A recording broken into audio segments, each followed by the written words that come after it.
Bismillahirrahmanirrahim. Assalamualaikum warahmatullahi wabarakatuh.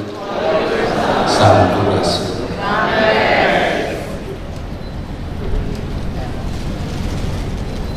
Bapak dan Ibu yang pada hari ini sudah mendeklarasikan diri menjadi ibu dari seluruh rakyatnya, yang terpilih menjadi bupati dan wali kota, yang terpilih menjadi kepala dinas, kepala badan, kepala kantor di seluruh provinsi Jawa Barat, dan ibu-ibu semua yang ditetapkan menjadi ketua tim penggerak PKK Kabupaten Kota dan Dekranasda seprovinsi Jawa Barat. Mungkin orang bertanya, apa sih yang melatar belakangi saya? Energinya nggak pernah mati, hidupnya nggak ada capeknya. Apa sih tadi, Ibu? Jadi sebenarnya dari sisi waktu, beruntunglah mereka yang terlahir di era 70-an. Beruntunglah mereka yang paling maksimal terlahir di era 80-an. Kenapa? Karena dia bisa menjalin kehidupan secara sempurna, bisa membangun piranti hubungan emosional, hubungan spiritual antara ibu dengan anak-anaknya secara sempurna. Di era itu, TV hanya satu dalam satu RT. Di era itu, mobil adalah sesuatu yang sangat mewah yang tidak mungkin dijangkau. Di era itu, motor sesuatu yang mewah yang tidak pun dijangkau. Di era itulah ibu dan anak-anaknya bisa hidup bersama, saling mencurahkan diri dalam jiwa dan rasa. Di era itu tidak ada blender, karena di era itu tidak ada hair dryer. Di era itu tidak ada mesin untuk membuat kue dari besar. Justru di era yang serba manual itu, manusia hidup dalam keadaan bahagia. Kenapa mereka hidup dalam keadaan bahagia? Karena seluruh jiwa raganya tertautkan dalam sebuah rasa, maka rasanya membangun cinta, dan cintanya menjadi energi yang terbesar. Maka tidaklah aneh kalau kita melihat di era 70-an ibu memiliki 12 anak, tetapi bisa mengurusnya dengan baik tanpa pembantu. Selain ibu yang tanpa pembantu, ibu juga harus membantu mencari nafkah ayahnya. Dia harus ke sawah, dia harus ke kebun, dia harus bagaimana seluruh energinya diserahkan untuk seluruh anak-anaknya. Maka dirinya adalah anaknya. Karena dirinya adalah anaknya, maka dalam jiwanya ada sebuah kepekaan rasa yang luar biasa. Ketika anaknya ada kegelisahan, ibunya gelisah. Ketika anaknya sedih, maka ibunya sedih. Ketika anaknya sakit, maka seorang ibu berkata dengan penuh dengan air mata, "Ya Allah, pindahkanlah penyakit anakmu ini pada diriku." Disitulah kekuatan spiritual yang luar biasa. Tak ada dokter, tak ada perawat, tak ada bidan. Yang ada hanya kekuatan jiwa dan cinta. Dari situlah anak bisa besar 9, tak ada satupun yang meninggal. Tak ada dokter, tapi dia bisa menyelesaikan seluruh problem anaknya dengan baik. Panas hanya dikompres, meriang hanya dikerok pakai bawang. Paling tinggi obatnya hanya Nafspro dan Bodrexin. Itu derajat obat yang paling tinggi. Itu paling tinggi, Bang. Kemudian, apakah ibu-ibu di zaman itu terlilit hutang pinjol? Tidak. Apakah ibu-ibu di zaman itu terlilit oleh bank keliling? Tidak. Prinsip dasar hidupnya seetik mahi lobanyesa. Maka anak-anaknya tumbuh dengan riang, maka anak-anaknya tumbuh dengan intelektual yang mapan, maka anak-anaknya tumbuh dengan emosional yang sangat kuat. Maka ibu menjadi bagian dari diri dan anak-anaknya. Apa yang terjadi hari ini? Seorang anak tenggelam karena ibunya main HP.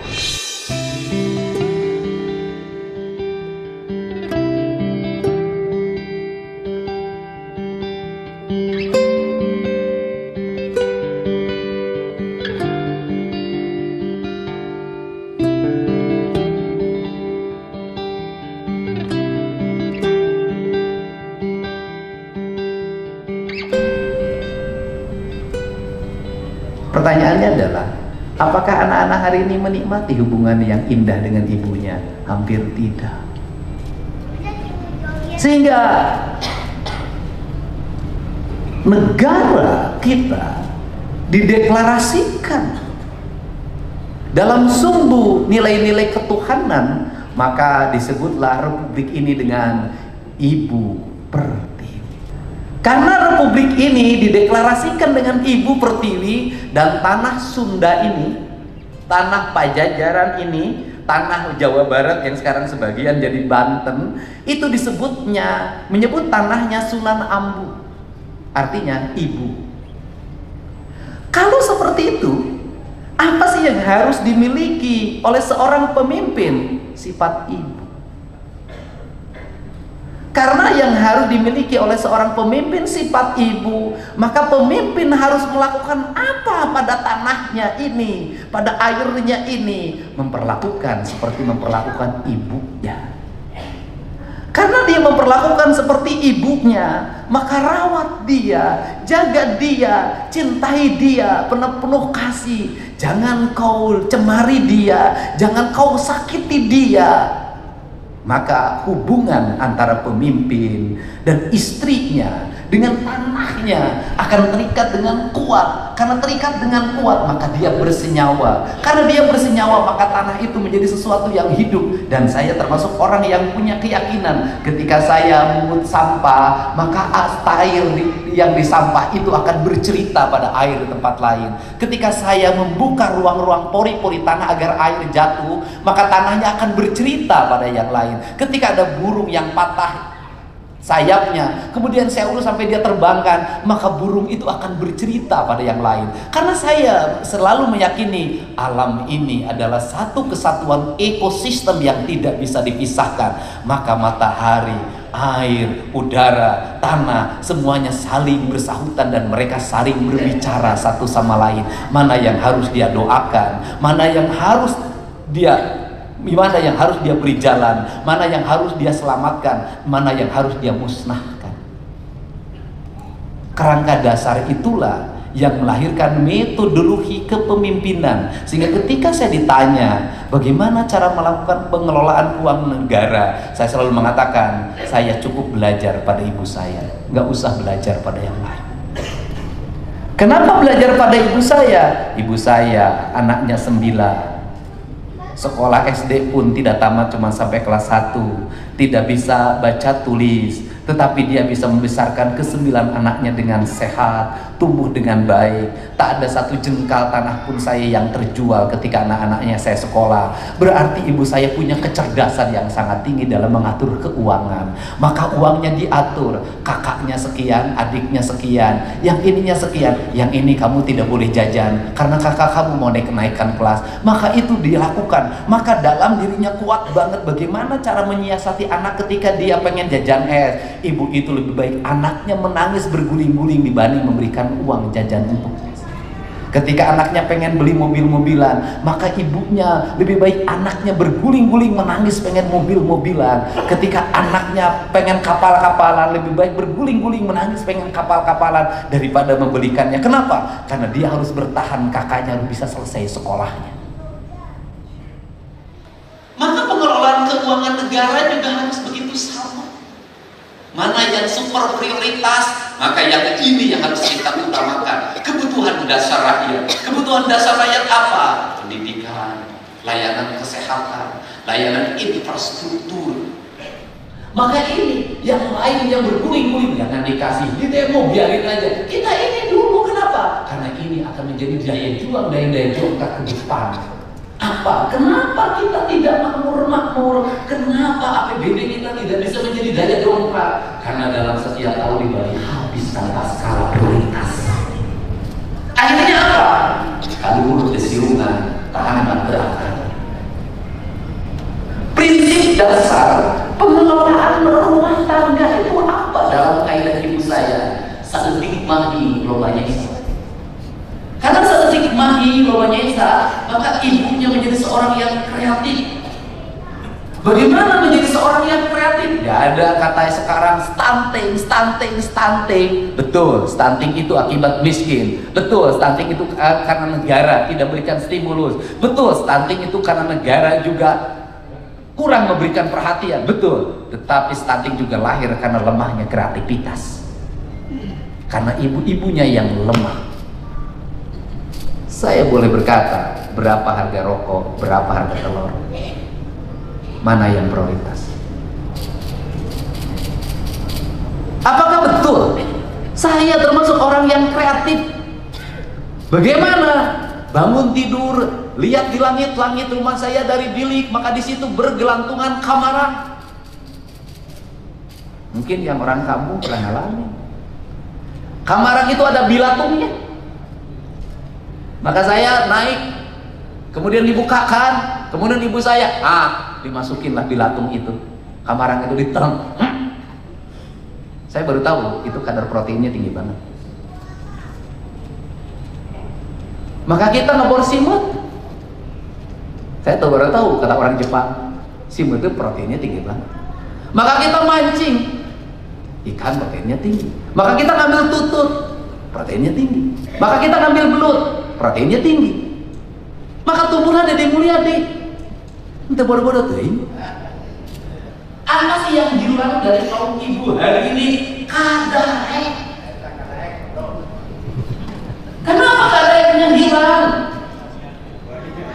Nyese nggak sembuh, nyetrika nggak sembuh, semuanya sudah tidak mau. Apa sih yang berproblem hari ini? Hilangnya kreativitas. Apa yang ingat tuh? Hati-hati negara dalam membuat kebijakan. Jangan juga betul negara bertanggung jawab pada A kemiskinannya, pada B, pada C. Tapi ingat juga, tidak semua juga subsidi negara diberikan pada orang yang disuapin terus-menerus, orang yang tumbuh. Tidak, dia tetap sepanjangnya menjadi miskin. Hati-hati.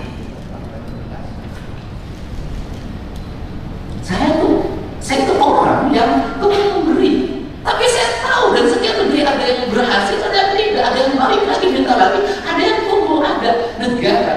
Ingat, di negara-negara yang mengalami kemajuan tinggi pun, di negara-negara yang per kapita tinggi itu, orang-orang yang terus-terusan disubsidi tidak mengalami perubahan hidup, tetap jadi pemabuk, tetap jadi pemalas, tetap dia menjadi tunawisma. Ini juga terjadi. Kenapa? Mentalitas.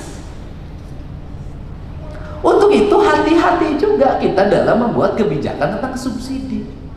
Hati-hati juga dalam memberikan bantuan. Kenapa? Bantuan itu membuat dua mata pedang. Yang satu mengisi perutnya, yang satu juga melumpuhkan pikirannya. Ini terjadi. Nah, setelah itu apa yang terjadi ketika masyarakat juga mindsetnya tidak dirubah? Antrian orang berharap pada bantuan. Ketika ada antrian orang yang berharap pada bantuan, hari ini para bupati harus mengakui sulit menggerakkan orang hanya sekedar menyapu hari ini.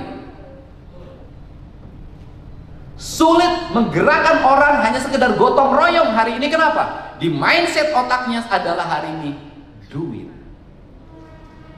Akibat dari apa? Akibat dari tetangganya dapat PKH, tentaranya dapat bantuan pangan non tunai. Dia tidak kebagian, dia merasa tidak adil. Kenapa dia harus disuruh jadi nyapu di halaman? Kenapa disuruh kerja bakti? Sedangkan yang dapat PKH, bantuan pangan non tunai, subsidi lainnya, dia enak-enak betul hidupnya. Apa kebijakan negara yang harus dilakukan menurut saya hari ini adalah merombak mindset berpikir ini. Negara memberikan subsidi, tapi negara juga harus bisa merubah pola perilaku hidup manusia warganya.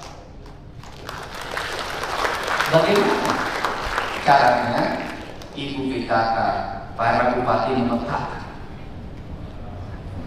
dikasih yang terima bantuan PKK harus dikasih sapu lidi. Anda harus nyapu dari sini ke sini dalam setiap hari. Mereka yang terima subsidi pendidikan sekolah gratis, Anda harus dikasih harus pelajaran di kelasnya. Anda harus rajin nyapu di ruangannya, nyapu di halamannya. Ke sekolahnya Anda harus jalan kaki. Setelah itu pulang dari sekolah Anda harus mengembala, harus ikut industri kreatif, harus ini, harus ini, harus ini, agar berubah kehidupannya. Kalau tidak, maka gelombang masyarakat miskin baru akan terus terjadi. Nah, kalau seperti ini kan harus ada rumusan. Bagaimana kita merumuskan konsepsi pembangunan? Maka konsepsi pembangunannya harus dimulai dari mana? Pendidikan. Maka saya menerapkan pendidikan berkarakter. Pendidikan berkarakter apa? Merubah perilaku manusia. Apa yang harus dirubah? Anak-anak Jawa Barat. Yang mana yang menjadi sorotan Kang Deddy? Menengah ke bawah. Kenapa menengah ke bawah? Boleh Pak, silahkan riset. Hari ini terjadi kurva yang terbalik. Anak-anak orang menengah ke atas baik-baik.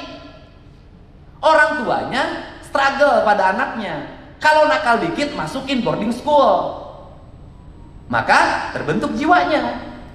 Siapa hari ini yang nakal-nakal? Mohon maaf, anak kelas menengah ke bawah. Cek Bu, beda tahun 80-an. Tahun 80-an, tahun 70-an, anak orang kaya males-males, anak orang miskin seperti saya kerja keras. Sekarang terbalik. Ibu dicek, silakan.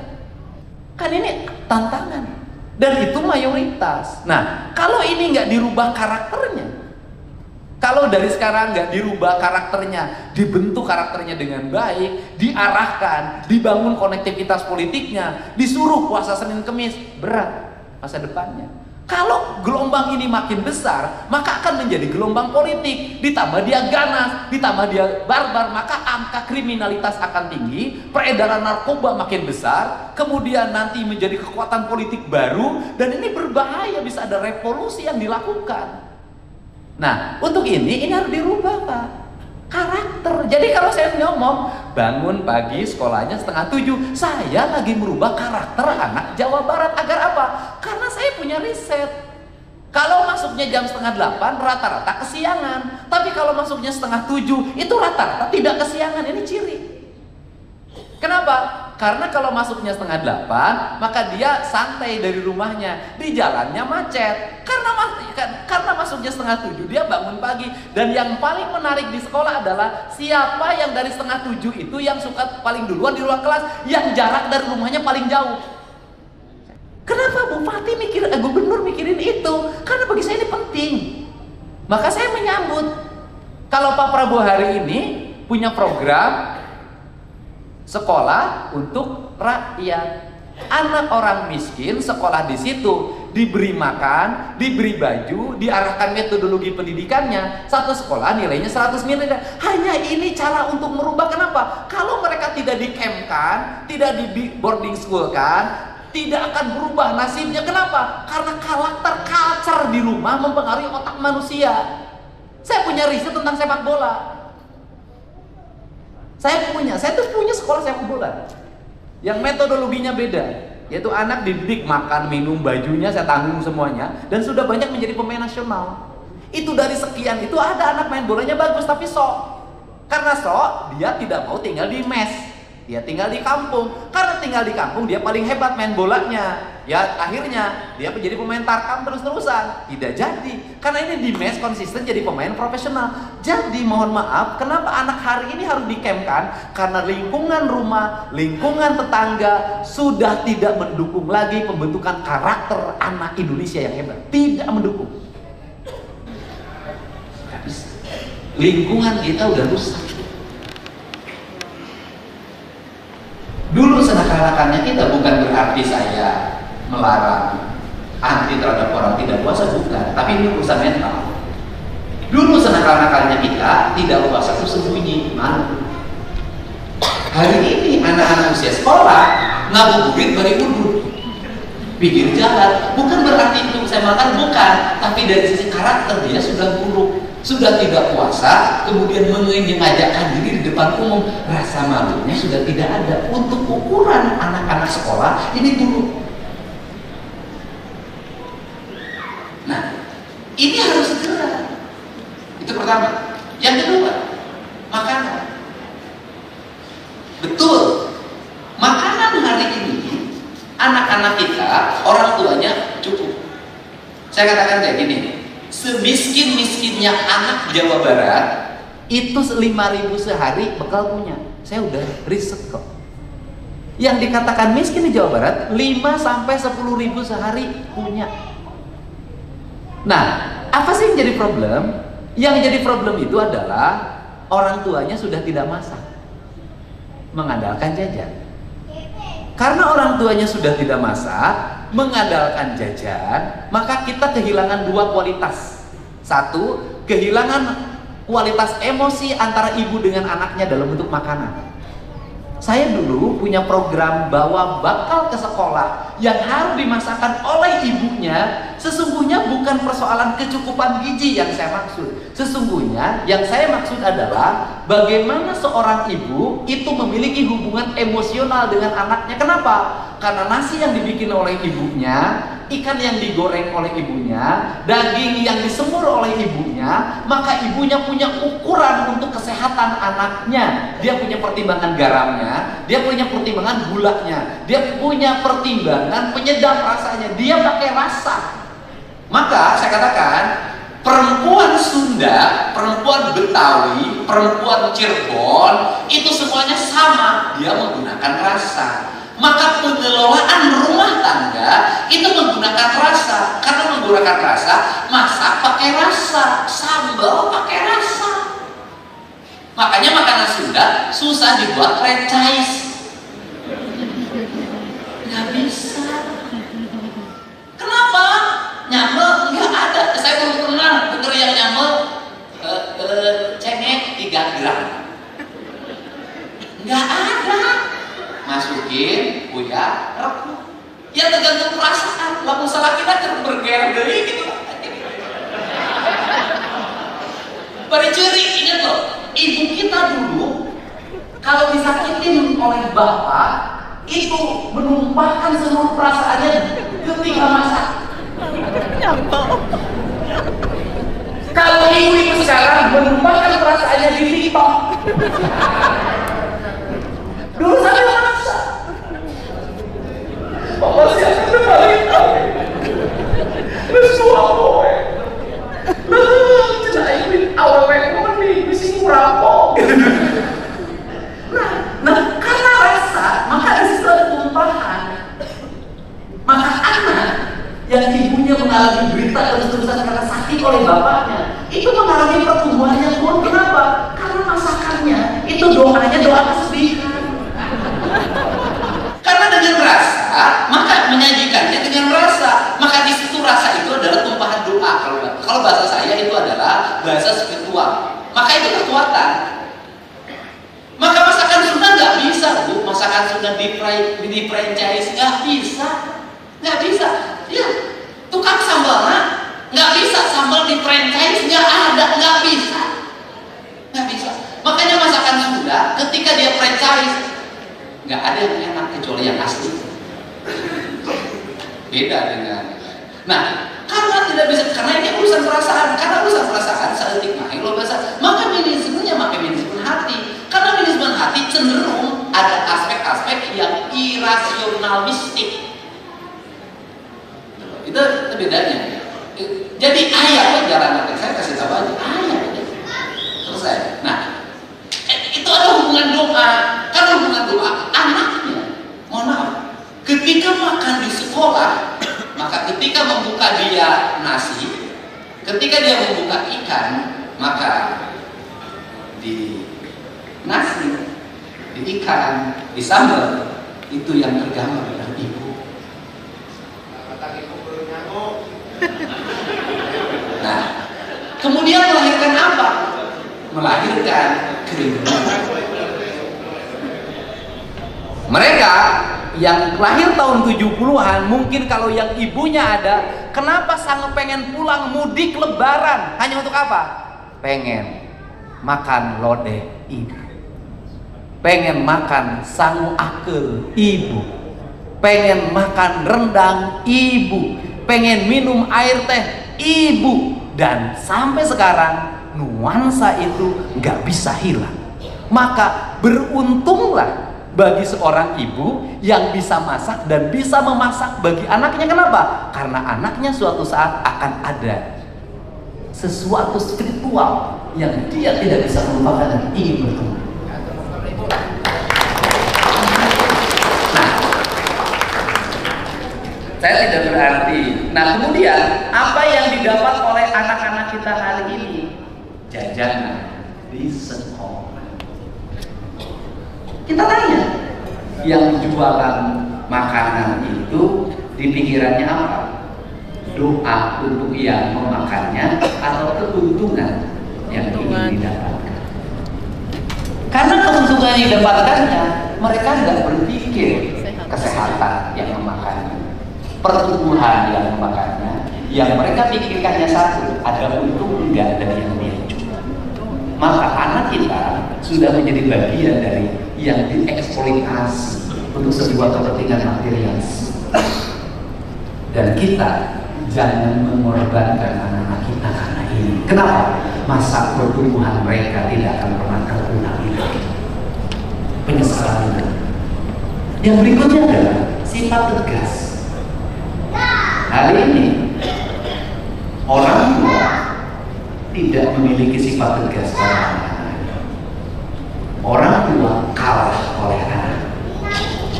Dia kalah, tidak nekat. Saya selalu berulang-ulang, saya ini sering ditampar, saya ini sering dipukulin pakai sapu, saya ini sering dibanjur pakai air, saya ini kalau lagi malas baca maka bapak saya ngambil ember, kemudian kaki saya dimasukin ke ember, dikasih buku harus dibaca. Sadis. Kemudian bedaya ke masjid kecil. Ternyata keras itu, tegas itu melahirkan memori yang indah sampai hari ini. Kita berpikir, andai kata waktu itu tidak mendapatkan ibu yang korek, tidak mendapatkan bapak yang tegas, saya tidak mungkin seperti hari ini. Bayangkan dengan ibu yang sekarang sudah ekonominya rendah, anaknya menekan, maka ibu hutangnya bertumbuh.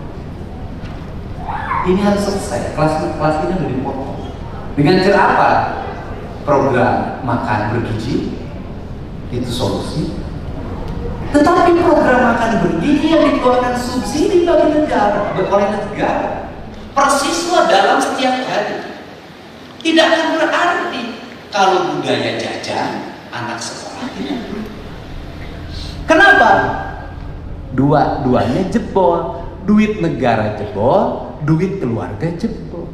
Saya ingin apa? Ketika negara jebol duitnya, maka keluarga harus aman duitnya. Maka program menabung itu menjadi bagian solusi untuk masa depan. Gurunya harus tegas, orang tuanya harus tegas. Kenapa? Harus punya masa depan. Negara itu kan, kenapa misalnya saya mendorong infrastruktur harus selesai, sekolah harus selesai, puskesmas harus selesai, rumah sakit harus selesai, semua harus selesai? Karena harus ada batas waktu di mana kita tidak ngomong itu lagi. Harus ada batas waktu kita tidak bicarain jalan lagi. Ada batas waktu tidak ngomongin rumah sakit lagi. Ada batas lagi kita tidak ngomongin puskesmas lagi. Ada batas waktu tidak ngomongin sekolah lagi. Ada batas waktu kita harus mulai berinvestasi. Berinvestasi untuk apa? Ekspansi. Jawa Barat sawahnya hilang, tetapi kita harus tetap punya sawah. Sawah kita di mana? Bisa jadi di Papua. Sawah kita di mana? Bisa jadi di Kalimantan. Sawah kita di mana? Bisa jadi di Sumatera. Sawah kita di mana? Bisa jadi Sulawesi. Kenapa? Kebutuhan pokok adalah hal yang mendasar. Pemimpin harus mulai ekspansi itu.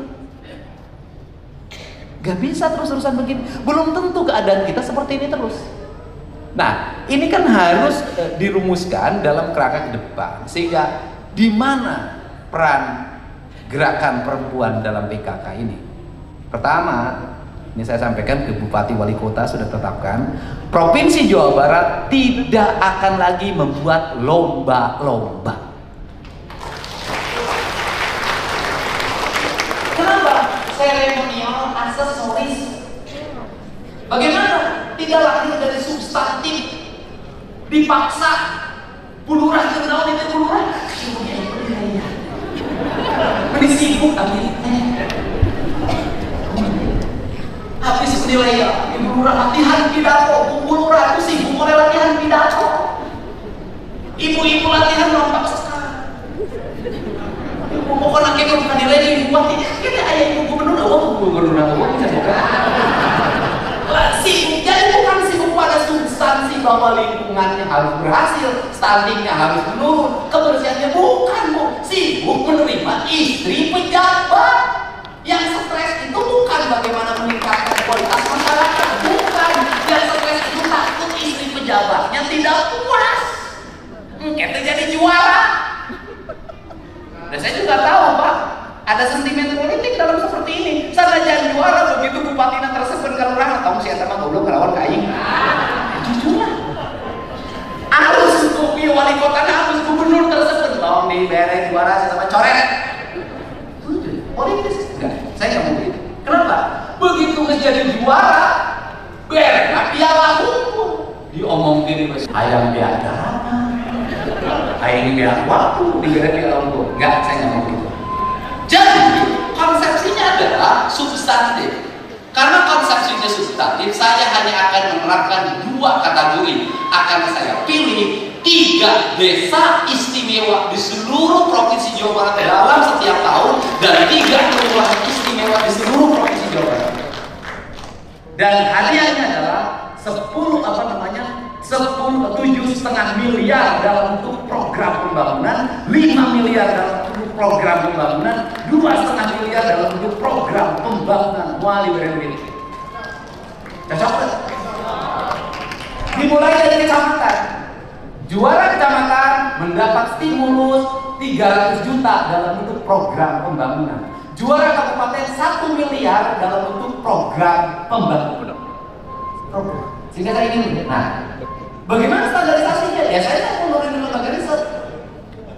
Nah, yang nilainya bukan BPKH, yang nilainya adalah lembaga riset. Nanti dia bagaimana keberhasilannya, bagaimana keberhasilan menekan angka kemiskinannya, keberhasilan menekan angka gizi buruknya, keberhasilan sanitasi lingkungannya, keberhasilan keluarga berencananya, keberhasilan peningkatan ekonominya, keberhasilan menekan rasio Gini rasionya, semuanya lengkap. 10 program PKK itu akan menjadi standarisasi penilaian secara independen. Nanti akan kami umumkan desa terbaik dan desa terburuk di Provinsi Jawa Barat, ditampilkan dengan kepala desa,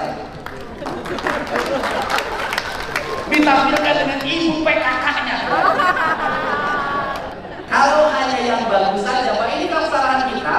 Ini termasuk mohon maaf para kepala daerah. Jangan sekali-kali Anda pimpin apel, terus mengapel kurang, terus nyalekan ulah. Namun sababna nungeuna manu teu apel. Kok telat untuk tiga apelnya telat bicarekan bagaimana ini pengabdiannya. Cek mau apel ke aing mah jabatan mah isuna. Dapat dicarekan kita naon teu apel lagi. Jadi ini kerangkanya. Untuk itu saya ucapkan terima kasih pada Kesatuan Gerak PKK dan Provinsi Jawa Barat akan mengasih stimulus buat PKK desa di seluruh Jawa Barat, tetapi difokuskan untuk kebersihan dan penanganan stunting. Tuh, jadi insya Allah tidak akan capek, Pak. Insya Allah ya. Dan terakhir saya pesan ke PKK, jangan sekali-kali kita tiap hari nyeramahin ibu-ibu di desa tentang pembinaan keluarga, tentang anak, hari anak seorang anak ditinggalkan.